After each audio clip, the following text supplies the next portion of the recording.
नमस्कार विद्यार्थी मित्रांनो, तेज लेक्चर फाउंडेशन यूट्यूब चॅनल स्पर्धा परीक्षा सेमिनारमध्ये तुमचं पुन्हा एकदा स्वागत आहे. मागच्या वेळेला आपण वर्णमाला बघितली होती. वर्णमाला नवीन GR नुसार 6 नोव्हेंबर 2009 च्या GR नुसार जो बदल झालेला आहे वर्णमालेमध्ये तो आपण बघितला होता. जो टेबल आपण शॉर्टकट ट्रिक्सने पाठ केला होता तो सगळ्यात आयएमपी होता. तसाच आता वर्णांचे उच्चारस्थानानुसार म्हणजे समजा गळ्यातून एखादा वर्ण येत असेल तर त्याला कंठे नाव दिलेले आहे. म्हणजे आपल्या ताळूला जिथं स्पर्श करत असेल तर त्याला तालव्य नाव दिलेलं आहे. ताळू आणि कंठाच्या मध्ये जे असेल त्याला मूर्धन्य नाव दिलेलं आहे. दाताला जिभेचा स्पर्श होत असेल आणि तो वर्ण उच्चारला जात असेल तर त्याला दंत्य नाव दिलेलं आहे. ओठांची हालचाल होऊन ओठांना म्हणजे ओठ मिटले जात असताना जे वर्ण उच्चारले जात असतील त्यांना ओष्ठ म्हटलेले आहे. नंतर कंठ तालव्य काही कॉमन आहे, म्हणजे कंठातूनही उच्चार होतो थोडाफार प्रमाणात, ताळूतूनही उच्चार होतो त्याला कंठ तालव्य म्हणतात. तसेच कंठ आणि ओठाचा समावेश ज्या ठिकाणी असेल त्याला कंठोष्ठ म्हणतात. नंतर दात आणि ओठ यांचा समावेश असेल त्याला दंतोष्ठ म्हणतात आणि जे तालव्य आहेत ते दंत तालव्य आहेत. आपण हे शॉर्टकट ट्रिक्स शिकणार आहोत जे परीक्षेला या टेबलवर 100% प्रत्येक परीक्षेला एक तरी दोन तरी प्रश्न असतात, कधी कधी 3-4 प्रश्न सुद्धा असतात. बघा मग आपल्याला हे तुम्हाला हा टेबल दिसत असेल व्हाईट बोर्डवर. हा टेबल तुम्हाला दिसतोय. हा टेबल काही पोरं पाठ कशी करतात, काही पोरं कंठ म्हटलं ते कंठेतून आवाज येत असेल तर कंठाचा उच्चार करतात. मग अ आ आणि क ख ग कंठातून याचा उच्चार होतो आहे म्हणून त्याला पोरं कंठे म्हणतात. मग तालव्याचा उच्चार करतात. ताळूला जिभेचा स्पर्श होतो का, ई ई असा विचार पोरं करतात. परंतु हे कुठेतरी चुकीचं ठरतं आणि आपलं उत्तर चुकण्याचे चान्सेस असतात. कारण इथं आपल्याला PhD करायची नाहीये, आपल्याला मार्क्स मिळवायचे. जास्तीत जास्त परीक्षेत मार्क्स कसे मिळतील एवढंच आपलं टार्गेट असणार आहे. बघा हा टेबल अतिशय शॉर्टकट ट्रिक्सने आपण शिकणार आहोत. आपल्याला फक्त 4 वाक्य पाठ करायचे. जरी तुम्ही माझ्या समोर आता बसलेले नसणार तरी तुम्ही 4 वेळेला हे वाक्य माझ्या मागे तुम्हाला म्हणायचं आहे. 4 वेळेला जर वाक्य तुम्ही पुन्हा पुन्हा माझ्या मागे म्हटलात तर तुमचं सहज पाठ होणार आहे. बघा कसं. आता ही 4 वाक्य तुमची. आता उच्चारस्थान आहे म्हणजे ज्या उच्चारस्थानातून जिथून त्याचा उल्लेख होतो म्हणजे जिथून ते उच्चारले जातात ते उच्चारस्थान असे दिलेले आहेत. असे 9 उच्चारस्थान असतील. बघा हे 3 आणि 3 6 3 त्रिक 9. मग मराठीत एकूण उच्चारस्थान किती असं जर विचारलं तर मराठीत एकूण उच्चारस्थान आहेत 9. म्हणजे 9 उच्चारस्थानातून मराठीतले पूर्ण वर्ण उच्चारले जातात. बघा मग त्यांची आपण 2 गटात विभागणी केली, स्वर आणि व्यंजन. स्वर आणि व्यंजन. बघा मग आता उच्चारस्थान पहिले आपण काय घेतलेले आहे, उच्चारस्थान घेतलेले आहे. नंतर स्वरांची विभागणी घेतलेली आहे. नंतर व्यंजनांची विभागणी घेतलेली आहे. बघा मग आता हे स्वर शिकत असताना बघा आता कंठवर्ण म्हणजे कंठातून ज्यांचा उच्चार होतो स्वर 2 आहेत त्याच्यामध्ये अ आणि आ 2 स्वर आहेत. नंतर व्यंजन आहेत. क चा गट पूर्ण व्यंजन त्याच्यामध्ये आहे आणि आणखी जो क च्या गटात येत नाही असा ह या ठिकाणी दिसेल. आणि नंतर अहा कशामध्ये येतो असा विचारलेला होता आता 2009 च्या MPSC एक्झाम मध्ये, तर तो सुद्धा कंठेमध्ये येतो. तर आपल्याला काय करायचं आहे, आपल्याला शॉर्टकट ट्रिक्सने पाठ करायची की शॉर्टकट कसं पाठ होईल याचा विचार आपल्याला करायचा आहे. शॉर्टकटने पाठ करूया. बघा माझ्या मागे तुम्हाला फक्त 4 वाक्य पाठ करायचे. ही 4 वाक्य जर तुमची पाठ झाली 4-5 वेळेला पाठ करायचे. तुम्हाला केव्हाही याच्यावर प्रश्न विचारला तर तुमचं उत्तर कधी चुकणार नाही, गॅरंटी माझी. बघा मग सगळ्यात आयएमपी टेबल आहे आणि याच्यावर मराठीमध्ये राज्यसेवेपासून तर PSI ASO पर्यंत तर सरळ सेवेला खूप सारे प्रश्न तुम्हाला बघायला मिळतील. किंवा पोलीस भरती, तलाठी, ग्रामसेवक कुठली एक्झाम तुम्ही देत असणार तिथं तुम्हाला हे प्रश्न बघायला मिळतील. बघा मग आता आपण 4 वाक्य पाठ करूया. ते 4 वाक्य सुद्धा मी ट्रिकचे फळ्यावर लिहिलेले. ते 4 वाक्य तुम्हाला पाठ करायचे. एक वाक्य आपण पाठ करूयात आणि त्याचा संबंध जोडत जाऊयात. बघा हे वाक्य तर मागच्या वेळेलाच आपण पाठ केलं होतं. बघा मग 4 वाक्य आपण पाठ करूया. माझ्या मागे तुम्ही पाठ करायचंय किंवा स्वतःच्या मनात पाठ केलं तरी चालेल. 5-4 वेळेला आपण म्हटलं तर सहज पाठ होतं. बघा KTMDO. आपण पाठ करूया KTMDO KTMDO KTMDO KTMDO KT आपण KT को 2 DT असं KT KO DO असं म्हणण्यापेक्षा असं म्हणून आपण KT को 2 DT. बघा KTMDO KTMDO KT को 2 DT 4-5 वेळा पाठ केलं तर सहज पाठ होतं. बघा आपण फक्त 4 वाक्य पाठ करायचे. बाकीचं हे आपल्याला कारण आपल्याला टेबल माहिती आहे म्हणजे कुठे कुठे काय वर्ण येतात हे आपल्याला माहिती आहे.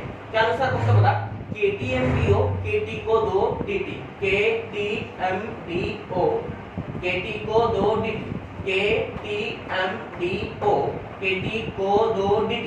झालं पाठ बघा. KTMDO, केटी को दो dt. एक रिदम मध्ये पाठ करूयात आपण. KTMDO, केटी को दो dt. असं जर 4-5 वेळा केलं तर आपण सहज पाठ करणार. हे वाक्य जर आपले पाठ राहिले तर आपल्याला उच्चार स्थान किती हे बी लक्षात ठेवायची गरज नाही. आपण उच्चार करू बघूया. KTMDO, केटी को दो dt. म्हणजे किती झाले तरी 9 उच्चार स्थान आहेत. बघा आता आपण पाठ केलं होतं के पाठ केलं म्हणजे के फॉर काय रे कंठे, के फॉर काय रे कंठे, टी फॉर काय रे तालव्य, एम फॉर काय रे मूर्धन्य, डी फॉर काय रे दंते, ओ फॉर काय रे ओष्ठे. नंतर केटी फॉर काय रे कंठे तालव्य, केओ म्हणजे को म्हणजे काय रे कंठे ओष्ठे. नंतर डीओ काय रे दंत ओष्ठे आणि डीटी काय रे दंत तालव्य. राहील लक्षात मग बघा. केटीएमडीओ, केटी को दो डीटी. K for कंठे, T for तालव्य, M for मूर्धन्य, D for दंते, O for ओष्ठे, KT for कंठ तालव्य, KO म्हणजे को कंठे ओष्ठे, DO दंत ओष्ठे, DT दंत तालव्य. हे पहिलं वाक्य आहे आपलं. KTMDO, KT को दो DT. KTMDO, KT को दो DT. नंतरचं वाक्य आपल्याला पाठ करायचं आहे. समजा कुठला तरी पिन कोड आहे किंवा काहीतरी राष्ट्रीय मार्ग असं लक्षात ठेवा. बघा 22-11-233. हे इथं 222 आपण पहिले घेत होतो पण आता नवीन जे स्वरात इंग्रजी स्वर आहे जे स्वरांमध्ये ऍड केले ते बी उच्चार स्थानामध्ये येतात. बघा 22-11-233, 22-11-233. काय पाठ करूयात? 22-11-233. बघा इकडे पाठ केलंय आपण. KTMDO, केटी को दो dt. मधला टेबल विसरून जाऊयात आपण. मधलं काही लक्षात ठेवायचं नाहीये, ते आपल्याला सहज लक्षात राहणार आहे. बघा 22-11-222, 22-11-233. सॉरी 22-11-233. राईट लक्षात. इथं 233 लक्षात बघा. 22-11-233, 22-11-233. झालं पाठ. हे KTMDO, केटी को दो dt. हे 22-11-233 पाठ झाले असेल. बघा 22-11 म्हणजे काय? आता तुम्हाला प्रश्न पडला. इथं माहित होतं आपल्याला K फॉर कंठे, T फॉर तालव्य. 22 म्हणजे काय? सुरुवातीचे दोन स्वर जे आहेत ना ते के मध्ये म्हणजे कंठेमध्ये येणार आहे. म्हणजे काय रे आ कुठे येणार आहे? कंठेमध्ये येणार आहे. नंतरचा टी मध्ये बघा 2. नंतरचे जे तालव्य आहेत ते कुठे येणार आहेत मित्रांनो? ते कुठे येणार आहेत? तालव्यामध्ये येणार आहेत. नंतरचे स्वर म्हणजे नंतरचे अ नंतरचे स्वर आपल्याला माहिती आहेत कुठले असतात? E E. त्यानंतरचा स्वर जो असतो बघा एकच स्वर या ठिकाणी घेतलेला आहे. नंतरचा उ आपण डायरेक्ट घेतला. एकच स्वर सिंगल कुठला असतो? बाकीचे जोडीने आहेत बघा. सगळे स्वर जोडीने आहेत पण हा कसा आहे? सिंगल आहे. म्हणून इथे एक घेतला होता रू. त्यानंतरचा सिंगल कोण आहे?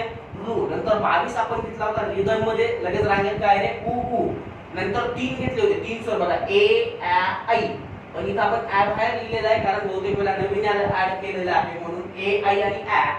नंतर ओ आ आणि औ हे कशामध्ये येतात? कंठोष्ठमध्ये येतात. नंतर बघा दोन वाक्य आपले पाठ झाली आहेत. KTMDO, केटी को दो dt. KTMDO, केटी को दो dt. नंतरचं वाक्य आपण पाठ केलंय 22-11-233, 22-11-233. आता चौथं वाक्य पाठ करणार आहोत आपण. अतिशय सोपं आहे ते. कचाट्यात पडलो. तो काय गट पाठ करतो आपण. कचाट्यात पडलो. येते लक्षात? कचाट्यात पडलो, कचाट्यात पडलो. बघा कचाट्यात पडलो. सहज पाठ झालं आपलं. कचाट्यात पडलो. क म्हणजे काय रे? क म्हणजे क गट. बरोबर. चा म्हणजे काय रे? च गट. त्या म्हणजे काय रे? ट गट. त म्हणजे काय रे? त गट. आणि पडलो म्हणजे काय रे? प गट. कचाट्यात पडलो. 3 वाक्य पाठ झाली आपली. बघा KTMDO, केटी को दो dt. नंतर बघा 22-11-233, 22-11-233. फक्त 4 वाक्यांमध्ये 4-5 वेळेला पाठ केल्यानंतर पूर्ण टेबल आपल्या डोक्यात बसेल. केव्हाही विचारलं तरी आपल्याला सांगता येईल. कसाही फिरवून याच्यावर प्रश्न विचारला तरी आपल्याला सांगता येईल. नंतरच्या व्यंजनाच्या गटामध्ये आपण पाठ केलं होतं कचाट्यात पडलो. कचाट्यात पडलो म्हणजे क चा गट, च चा गट, ट चा गट, त चा गट आणि प चा गट. नंतर बघा एक वाक्य आपण इथे लिहिलेलं आहे. हा एश रसाळ लस पितो. हा एश रसाळ लस पितो. म्हणजे गटाच्या पलीकडची जी व्यंजन आहे ती याच्यामध्ये येतात. बघा हा एश रसाळ लस पितो. हा एश रसाळ लस पितो. हा एश रसाळ लस पितो. बघा मग आता आपण फक्त आपले वर्ग पाठ आहेत कारण की आपण लहानपणापासून शिकवत आहोत. पहिलीपासून काही अंगणवाडीपासून. बघा 4 वाक्य आता लक्षात ठेवा. पहिलं वाक्य मी जोडत जाणार. बघा KTMDO, केटी को दो dt. नंतरचं वाक्य आपलं 22-11-233. नंतरचं वाक्य आपलं कचाट्यात पडलो. नंतरचं वाक्य हा एश रसाळ लस पितो. हा एस रशाळ ल पितो. थोडा वेळ आपण या हाला विसरून जाऊयात, आला विसरून जाऊयात. बघा त्याआधी बघा आता पहिलं वाक्य घेतलं आपण काय रे, केटीएम घेऊ. के पहिलं घ्यायचं, केटीएम घेऊ मधला के घ्यायचा. के घेतला आपण, के फॉर कंठे. के फॉर उच्चारस्थान काय, के म्हणजे काय रे कंठे, उच्चारस्थान काय आहे कंठे. नंतर दुसरं समोरचं वाक्य त्याला जोडायचं स्वरांचं 22. 22 म्हणजे पहिले रांगेतले दोन स्वर कशामध्ये येणार आहेत, कंठेमध्ये येणार आहेत. अ आ कशामध्ये येणार आहेत, कंठेमध्ये येणार आहेत. अ आ. नंतरचं बघा तिसरं वाक्य काय तुमचं, कचाट्यात पडलं. तिसरं वाक्य काय, कचाट्यात पडलं. म्हणजे पहिला वर्ण तुम्ही उचलणार क, कचाट्यात पडलं म्हणजे क. क गट पूर्ण कशामध्ये येतो, कंठेमध्ये येतो. बघा क गट कशामध्ये येतो, कंठेमध्ये येतो. जो असे लक्षात ठेवताय बघा, क क कंठेमध्ये. क गट पूर्ण कशामध्ये येतो, कंठेमध्ये येतो. बघा मग क ख घ घ, क ख ग घ. अनुनासिक अंग किंवा त्याला ग सुद्धा म्हणतात. अनुनासिक काय, याला आपण ड म्हटलं तरी चालेल, पण तुम्हाला याचा उच्चार काय आहे, अंग आहे. याला ड आपण म्हणत नाही. पण आपल्याला पाठ करायचं आहे, आपल्याला नॉट पीएचडी. इथं पीएचडी करायचीच नाहीये. आपल्याला काय करायचं, इथं मार्क्स मिळवायचे. म्हणून तुम्ही ड लक्षात ठेवा किंवा अंग लक्षात ठेवा. समजा निवड समितीने विचारलं की क गटातला अनुनासिक सांगा, कोणी ड म्हणून पाठ केलं होतं, जसा असा लिहिलेला होता त्याला गोल केला, आणि एखाद्याने अंग म्हणून पाठ केलं होतं गोल केला. निवड समिती काय तुम्हाला म्हणायला येणार नाही, भाऊ तुम्ही अंग म्हणून लक्षात ठेवला असेल तरच मार्क देतो. गोल बरोबर झाला पाहिजे. आपल्याला इथं काय करायचं, गोल बरोबर झाला तर आपल्याला मार्क्स मिळतात. मग ड लक्षात ठेवा की अंग लक्षात ठेवा, काही एक फरक पडत नाही. पण आपण याचा उच्चार काय रे, ग किंवा अंग. अंग आपण वांगमय, वाळमय वाचत नाही, आपण काय वाचतो, वांगमय. म्हणून इथे लक्षात याचा उच्चार काय असेल, अंग. नंतरचा काय, हा एश म्हणता बघा, हा एश. हा म्हणजे काय रे, ह. ह सुद्धा काय रे तुमचा कंठे आहे. बघा पुन्हा एकदा कंठेकडे जाऊया. के फॉर कंठे. चारच वाक्य बघा, के फॉर कंठे, के फॉर कंठे, कंठे. कंठेमध्ये नंतरचं वाक्य सुरू होतो 22. 22 मधला पहिला दोन म्हणजे अ आ. अ आ स्वर कशामध्ये येतो, कंठेमध्ये येतो. नंतर गट सुरू होतो व्यंजनांचा, कचाट्यात पडलो. कचाट्यात पडलं मधलं क वाक्य. क वाक्यातला पूर्ण गट म्हणजे काय, क ख ग घ, अनुनासिक अंग. आणि चौथं वाक्य सुरू होतो हा एस रसाळ असतो, हा मधला काय ह. हे पूर्ण कशामध्ये येतात, कंठेमध्ये येतात. आणि बघा आता 2019 मेन्सला 2 वेळा हा विचारला, काही आहा हा कुठल्या गटामध्ये येतो, आहा कुठल्या गटामध्ये येतो, कंठेमध्ये येतो. एवढं तुम्हाला लक्षात ठेवायचं आहे. नंतर बघा के झाला, आता आपण काय करूया, के टी. के नंतर काय करू, टी. टी फॉर तालव्य. टी फॉर तालव्य. नंतर बघा परत 22. पहिले दोन संपले होते अ आ, त्यानंतरचे 22 मध्ये दुसरे काय रे, अ आ नंतर काय येतो, ई ई. म्हणजे ई ई स्वर कशामध्ये येतो, तालव्यमध्ये येतो. कशामध्ये येतो, तालव्यमध्ये येतो. ई ई कशामध्ये येतो, तालव्यमध्ये. नंतर बघा क गट संपला होता, कचाट्यात मला क संपला होता. क चा. चा म्हणजे च गट. चा म्हणजे काय, च गट. म्हणजे बघा च गट पूर्ण कशामध्ये येणार आहे तुमचा, कशामध्ये येणार आहे, तालव्यमध्ये येणार आहे. कशामध्ये येणार आहे, तालव्य. बघा मग च छ झ झ. अनुनासिक अन, न काय म्हणतात, न. अनुनासिक न, त्र नाही. आपण त्र लक्षात ठेवला तरी चालेल. अनुनासिक न. हा सुद्धा कशामध्ये येतो, तालव्यमध्ये येतो. नंतर हा चौथं वाक्य हा संपला होता ए श. म्हणजे ए आणि श कशामध्ये येतो रे, तालव्यमध्ये येतो. ए आणि श कशामध्ये येतो रे, तालव्यमध्ये येतो. लक्षात. नंतर जाऊया एम. एम फॉर मूर्धन्य. एम फॉर काय रे, मूर्धन्य. एम फॉर काय, मूर्धन्य. एम फॉर मूर्धन्य. बघा एम नंतर 2 झाले, तर केटी झाला होता एम. एम फॉर मूर्धन्य. मूर्धन्य मध्ये बघा 22 संपला होता 11. म्हणजे पहिला एक सुरुवातीचा स्वर काय तो रू. येते लक्षात, रू. नंतरचा गट काय तो रे, क चा ट्या. त्या गट म्हणजे काय, ट गट. ट गटातला बघा ट ठ ढ ढ. ट गट तर तुम्हाला पाठच आहे, ट ठ ढ ढ. अनुनासिक न. न कुठला पण, बाणाचा न. न. नंतर बघा चौथं वाक्य हा एश रसाळ र श ळ. कशामध्ये येतो रे तुमचा, मूर्धन्य होतो. बघा के झाला, टी झाला, एम झाला. K T M. नंतर आहे डी. डी फॉर दंत्य. डी फॉर काय रे, दंते.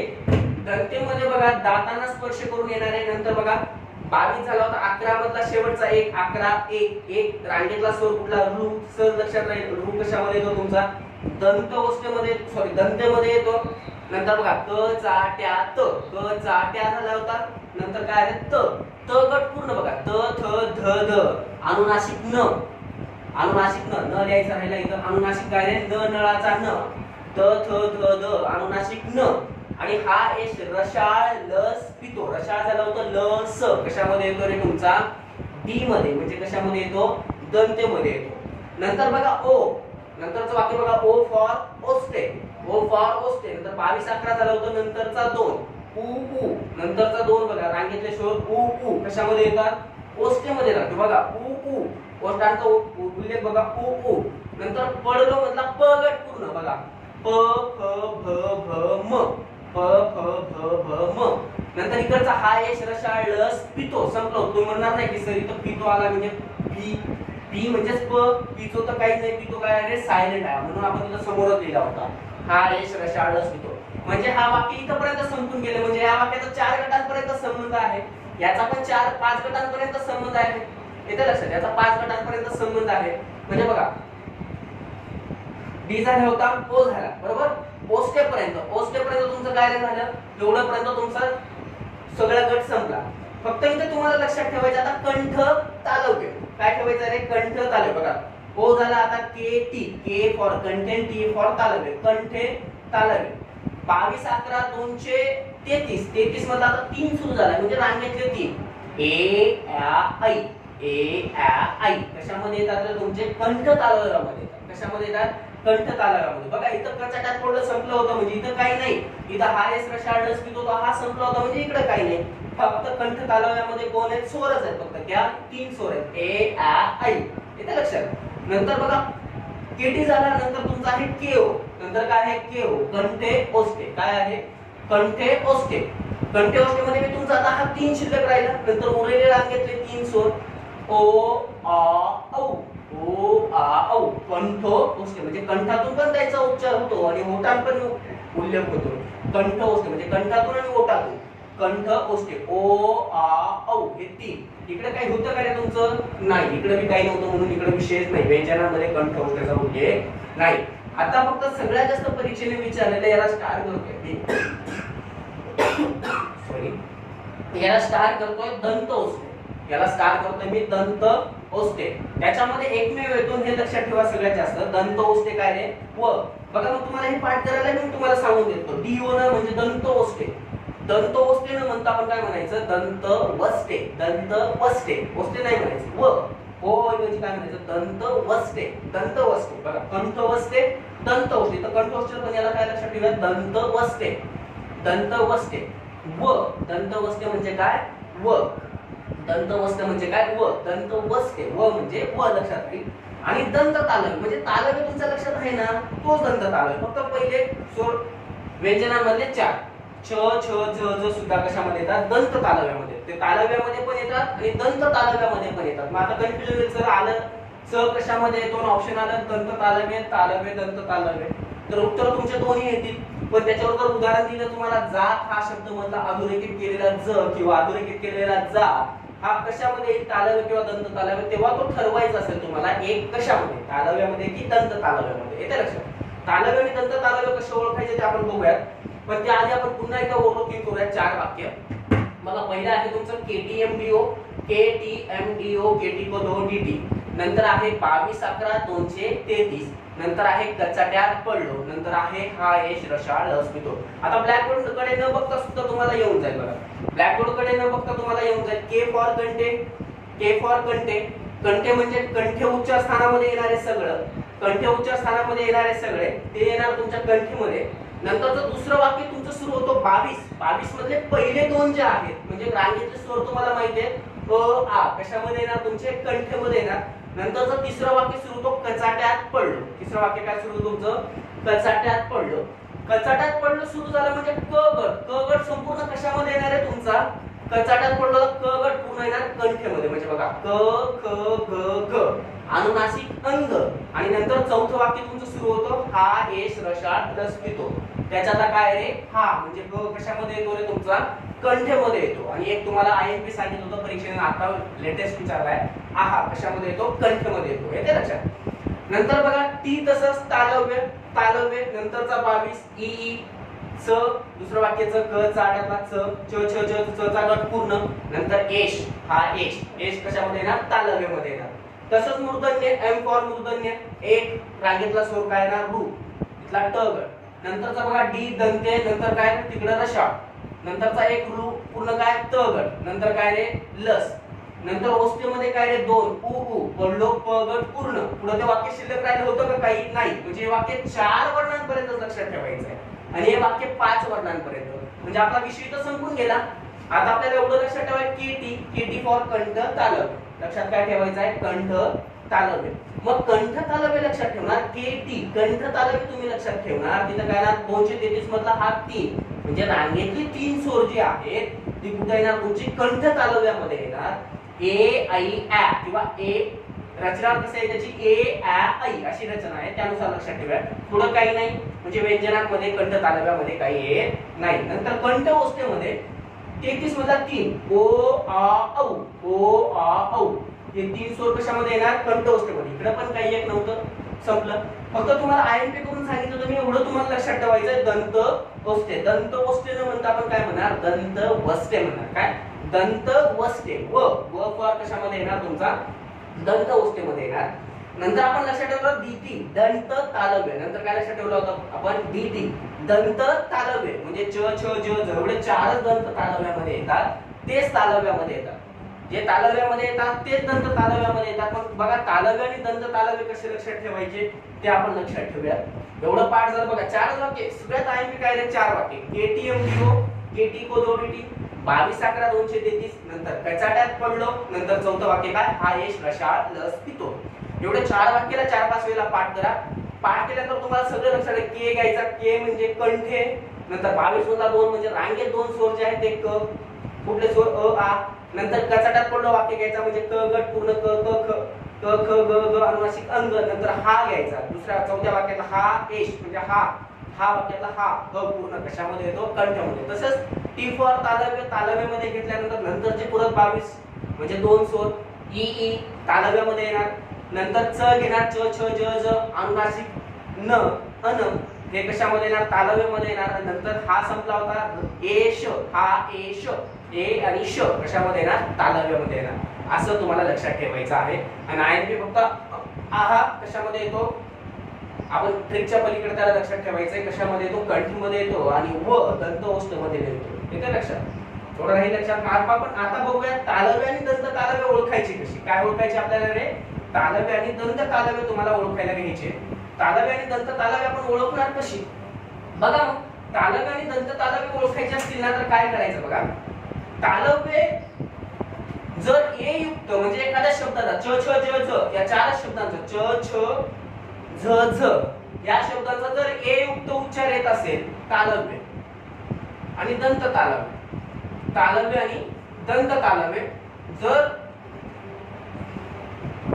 ए युक्त उच्चार येत असेल तर त्याला काय म्हणायचं? तालव्य म्हणायचं. आणि अ किंवा आ युक्त उच्चार येत असेल तर त्याला दंत तालव्य म्हणायचं. बघा ए सारखा उच्चार येत असेल तर त्याला तालव्य म्हणायचं.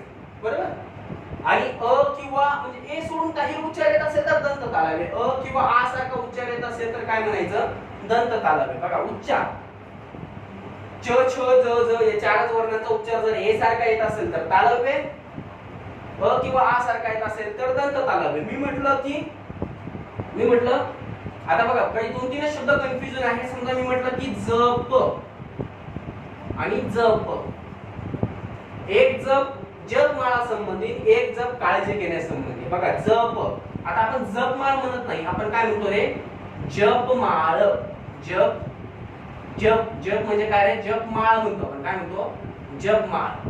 आता जपमाळ म्हणतो म्हणजे ए आला म्हणजे हा कुठे येणार आहे? तालव्यामध्ये येणार. आता हा जप कशा संबंधी आहे? काळजी घेण्यासंबंधी. आपण म्हणतो ना स्वतःला जप, स्वतःला जप असं म्हणतो नाही.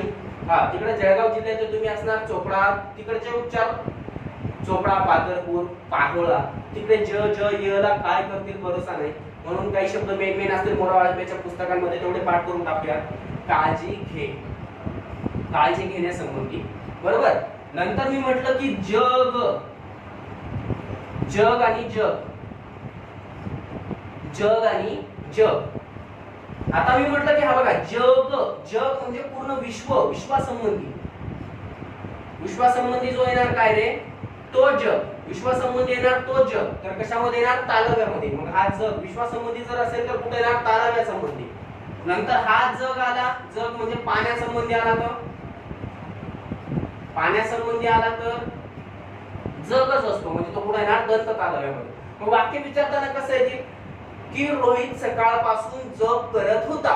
रोहित सकाळपासून जप करत होता. जपला जर अधोरेखित केलं की जप या शब्दातील ज हा कालीपैकी कोणत्या गटातील आहे. म्हणजे ते तुम्हाला कंठ्य उष्णे तालव्य दंत तालव्य आणि मूर्धन्य वगैरे.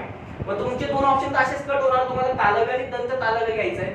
तर रोहित सकाळपासून जप करत होता. जप करत होता म्हणजे मंदिरात जप करत होता. मंदिरात जप करत होता म्हणजे जप करत होता म्हणजे जपमाळ करत होता म्हणजे ए. आणि जर तो आपल्या आईला जपत होता असं म्हणजे आईची काळजी घेत होता तेव्हा तो कुठे येणार दंत तालव्यामध्ये. आणि बाकीचे तर असेच नसेल. मी म्हटलं की जात. आता जात शब्द घ्यायला पाहिजे. जात म्हणणार का आपण जात काय म्हणणार आपण जात काय आला रे आ म्हणजे कुठे जाणार आहे तो दंत तालव्यामध्ये. बरोबर. मी म्हटलं की झगा. झगा म्हटलं तर कुठे येणार आहे झ अ कुठे येणार आहे दंत तालव्य. मी म्हटलं की छत्री. आता तुम्ही छत्रीला छ अ म्हणणार का नाही छेत्री. ए उच्चार होतो बरोबर. म्हणजे कसा उच्चार झाला रे ए सारखा उच्चार झाला म्हणून तो कुठे आला रे तालव्यामध्ये. येते लक्षात.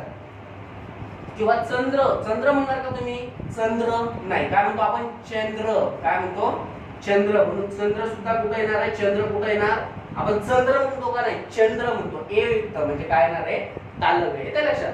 असं तुम्हाला लक्षात ठेवा. छत्री छत हे सुद्धा कुठे येणार आहे तुमचं तालव्यामध्ये. येते लक्षात. एवढंच लक्षात ठेवायचं. ए युक्त उच्चार होत असेल तर तालव्य आणि अ किंवा आ युक्त उच्चार होत असेल तर दंत तालव्य.